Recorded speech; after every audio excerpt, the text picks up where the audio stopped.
up, people? Jeff Lokes here, Becoming the Beast podcast, Ferrari Talk 2. Ferrari Talk number 2. I got y'all. Episode 10 was a meditation, mindfulness, calmness. You work better when you're calm. You manifest better when you're calm. Nothing good really comes when you're in a heightened state of emotion, if you're not in control of that. We're going to touch on that later. This podcast has been brought to you by none other than Become Nutrition, Logan Performance App, and No Beast Mode Clothing. Let's do this. First of all, I want to thank you for subscribing to the podcast, leaving comments, reposts, ratings. Like, you guys turned this into a 5-star podcast. So basically, we're an elite podcast, and it's because of you guys. Thank you for the support. Thank you for listening. Thank you for the reshares.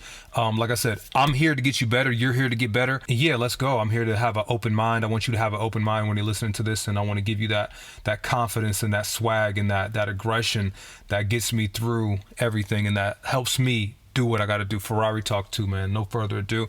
I got my mic right here. I got my computer. As you can see, like, there's an edge. You see that yellow part right down here? This yellow part right here? That's the edge of a Ferrari book, and I got my camera shoved conveniently up in the corner, and it's been in the garage for a little bit because it is bad weather where I am right now. So again, basically, just to remind you, so we're over that 10 episode hump. So to remind you about what we're doing is we're aiming toward our best self, and I label that your beast self. Is becoming the beast. So letting the beast out of you you can be a beast tennis player, a beast cashier, a beast NASCAR driver, a beast mother, father, cousin, anything. You being a beast to me is just you at your personal best. Male, female, trans, I don't care. Gay, straight, bi, whatever.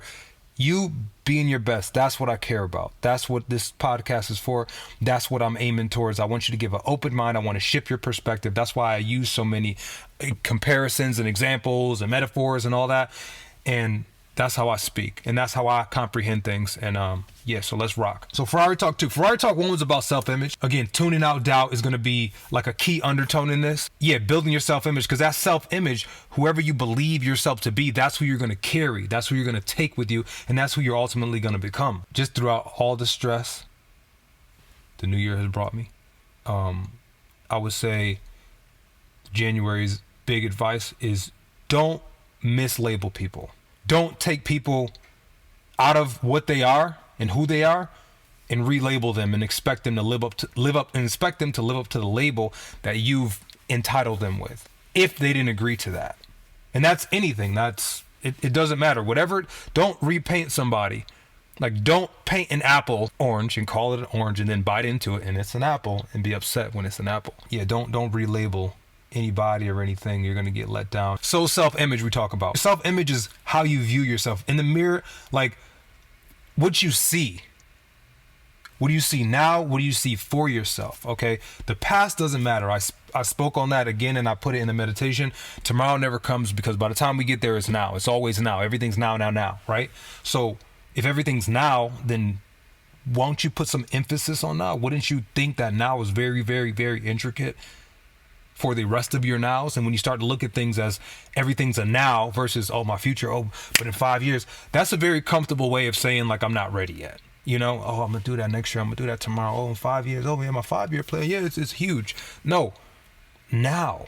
So if your 5-year plan is huge, if you're going to be a 10 billionaire in 5 years, wouldn't you do something today that gets you to that 10 billionaire status? You know what I mean? You would move today like a 10 billionaire, and it's like, that's what you got to realize in your self-image. Who you are now is who you're going to become. So you have to start thinking like that now. And that's what I'm going to get into later about practice. You got to practice this success if you want to get it, because some people never practice that success. Therefore, it never comes. So imagine if a professional sports team just, they're getting interviewed and they're just like, yeah, we believe we can win, but they don't practice. They don't do any game plan. They just show up to the game, like, not knowing their opponent, not knowing their abilities, not have exhausted themselves through resistance training or any type of drills, and they just show up. Would they be in a likely position to win the game? Not necessarily, So with self-image can get damaged by other people real easily, because there's so much talk that happens. There's an internal dialogue, there's an external dialogue, there's a lot of dialogue that happens to you, right, on a regular basis. And now, with all the internal dialogue, the external dialogue, we have this digital dialogue, right? And the digital dialogue can get you in trouble. You read this person's comment, half the people, you don't even know them, right? You read the person's comment, and now you're reading it through your voice, and you're expecting and, you know, kind of intending it the way that they did, and you're saying it to yourself. So of course it's damaging. Of course it's damaging. You're repeating something to yourself, and then sometimes if you're not strong enough, it'll make you consider like, damn, is this person right? Or it'll make you question a little bit. But I'm trying to build this confidence within you so you don't even have to question that, and you realize how much in control you are. Okay. All my life I've had pit bulls, right? I've had pit bulls, and they've been big, strong, powerful animals. Now, pit bulls have a bad rap because of bad owners and how they train them and how they condition them. My dogs have never hurt any dogs or humans or anything like that. But okay, let's take Kane for an example. Kane is 120 pounds, right? So Kane's 120 pounds and doesn't know strength. Doesn't know that he can easily just bite my arm and just tell me to like go to the pet store and like get him every bone on aisle 6. You know what I mean? But like, he doesn't do that because he doesn't know his power. That doesn't mean he doesn't have the affinity to do that. He doesn't have the potential to do that, but he doesn't know, you know? And a lot of people will see your power and they kind of realize that you don't know your power yet. And you're like, oh, I can control this person. Or you can take your power and give it away to them because you have a weak self-image. You have a weak level of confidence. But I want you to realize how much in control you are. So it's the same thing as like you're driving, right? Driving a Ferrari. And if somebody that was in the passenger seat other than his microphone lean towards grabbing the wheel. Yo, what are you doing? Yo, sit your ass in. You know, you wouldn't let somebody else grab your wheel. But somebody who reaches for your wheel and you don't correct them on that, then they start controlling it. Now you're driving to where they want to go. You know what I mean? Even though you're in the driver's seat the whole time, but you don't realize it. So with that being said, this digital dialogue, you have full control over that. The internal dialogue, you have full control over that too, but it's based on conditioning, right? Conditioning. We said, what is conditioning? What is mental strength? What is physical strength? Let's break it down to a physical representation. What is physical strength? Repetition, repetition, repetition. So the cat with the biggest biceps, let's be real, he either injected him with oil or he did all the reps. You know what I mean? Repetition. So this is the same thing with these podcasts. You're listening to them over and over again, repetition. You know, you're thinking these dominant thoughts over and over again, repetition. Your dominant thoughts are going to bring you your dominant actions, and your dominant action will bring you your dominant life. If you don't like where you are, it's because of your dominant thoughts. What were you thinking over and over and over and over and over and over and over and over and over and over and over and over and over and over and over and over and over and over and over again? You see how excessive that is? You're like, damn. You see how excessive that is? But that's what you do. Some people talk shit to themselves. They're reading these comments, and then they're hanging around with people who are negative.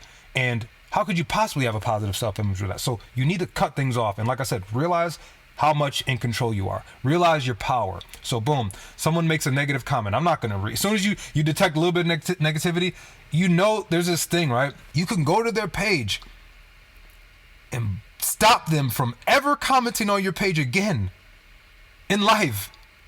And the pages that they create with their same device or email or whatever. It's called blocking. You know you could do that, right? Just block them. Just block them. Then delete the comment. It never happened. What comment? You know what I mean? Like, you don't, like, it sounds so stupid and so, like, easy and elementary, but, like, we don't exercise that. You know, and that's what we're going to talk about, emotional intelligence, a little bit later. This internal dialogue, stop battling yourself. I believe I'm a very fierce person. When it comes to fighting, if we're in a room full of people, we're in a mall or a gym or whatever, I feel like I'm the baddest one in there, right? So why would I want to fight me? I don't want to fight me. So imagine someone else pops up and you're like, oh, you got to fight this person. And then it's you. I don't want to fight me. There's no way I don't want to fight me because I know me and I know my capabilities. So that's what you're doing when you're saying negative self-talk. You're battling yourself, you know? And then also when you're allowing negativity to come in, key word, allowing. I was talking to a good friend. He broke it down to a gift. He said, okay, if somebody gives you a gift, let's say this is a stand that I was going to use with the camera, but it doesn't work because the angle is too little. So look, if I'm going to say, here, look, this is a Sony stand. Here, take it. Here, take it. I don't want it. Here, take it. You watching the camera. Here, take it. Take this Sony thing right here. This Sony tripod. This is a small tripod. Please take it. I want to give it to you. What if you don't want it? Would you accept it? Would you hold it? No. So why would you do that with somebody's opinion? Someone's negative talk towards you? Why would you do that? Why would you accept this? So what happens to a gift that is not accepted to the person they're trying to give it to? The giver keeps it. they keep it. It goes powerless. It's not a gift anymore. It's just something that they have that they may want to get rid of. You know what I mean? That's where awareness comes in, where you slow down and you start to have a response versus a reaction. Reactions are never good. If you have a reaction to a medicine, to some type of food or something, that's usually allergic reaction. You know, a response is something that's a little bit delayed. You know, like a response, you get to think. Something happens for a second. You get a little bit more time in between, and you, based on your conditioning, you can slow up this time or make it long or not even be affected by something, and choose what you can be affected by. Because when you choose what you're affected by, again, no one's holding your wheel. No one's grabbing your wheel for you. You're steering to exactly where you're going, right? So there's that viral clip of Jordan Peterson going around about being dangerous. He's like a man should be dangerous. A man should be a monster and then learn how to control it, right? I enjoy that quote.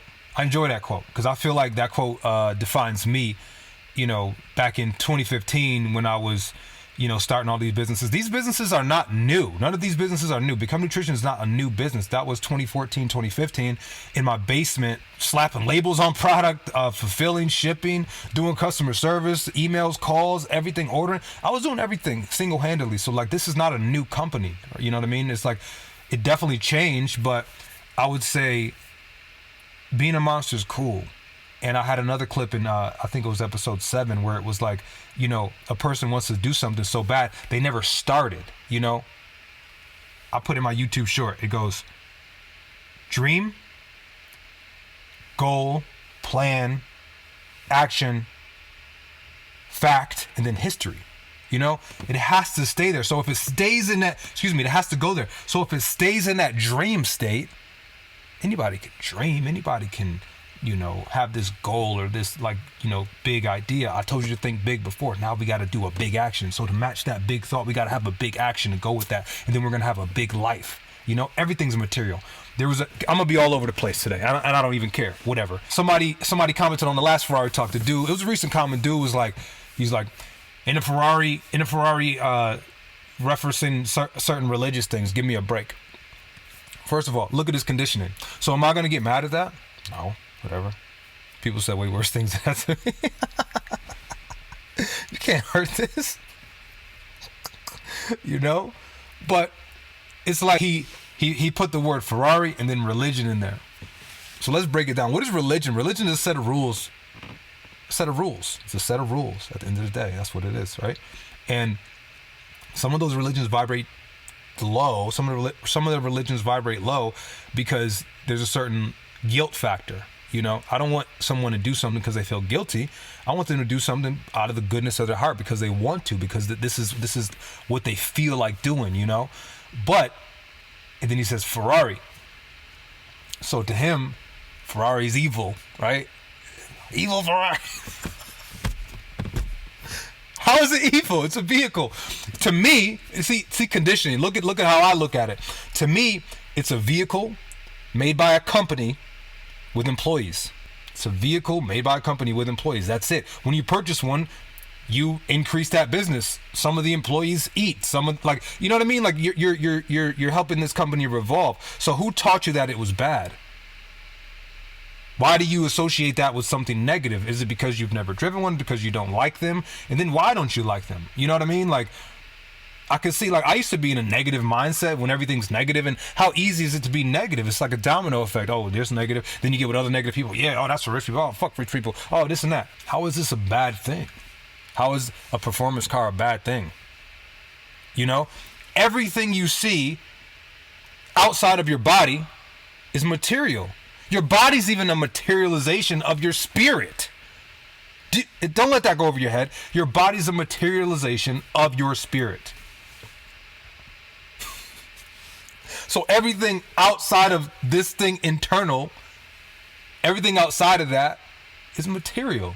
So it's on you if you want the best version of whatever material you want. You're watching this with some type of network, some type of Wi-Fi, some type of cell phone, cellular service, some type of device. So if they gave you an old busted one, would they say, here, you want the cell phone? Oh yeah, I'm just trying to be humble. Give me the worst cell phone ever.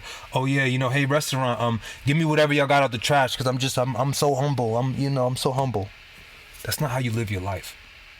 Okay, everybody wants the best. Like I said, there's nothing wrong with wanting the best. There's nothing wrong with wanting nice things. There's nothing wrong with wanting nice things because you like them, because you enjoy them, because you use them. Excessiveness and greed and trying to get it for somebody else, like that's a little bit different. Like this thing, I haven't drove this thing for like a month and a half. It's just whatever. Getting in the Range Rover is a little bit easier. Because I've been training hard. We had this 5 week challenge is going really good. Logan Performance App. If you want to grab my app, www.loganperformance.app. We're going hard. We're in our last week of it, and everybody's going hard. It's about 1,000 of us. I look forward to seeing who's going to win this thing, who's going to win that money. And FaceTime call me. One-on-one mentorship is going to be a female winner and a male winner, and then we're going to decide on Instagram. But it's like, if you're doing things for other people, that's where the materialization gets a little bit tricky, you know. But everything down to your clothes, down to your shoelaces, everything is a company, okay? And once you realize this, you'll be at peace with it and stop looking at people with more as bad. Someone always has more. The store has more. Always. So that's where you're gonna come into like a negative mindset when you start making a comparison, you know. Don't make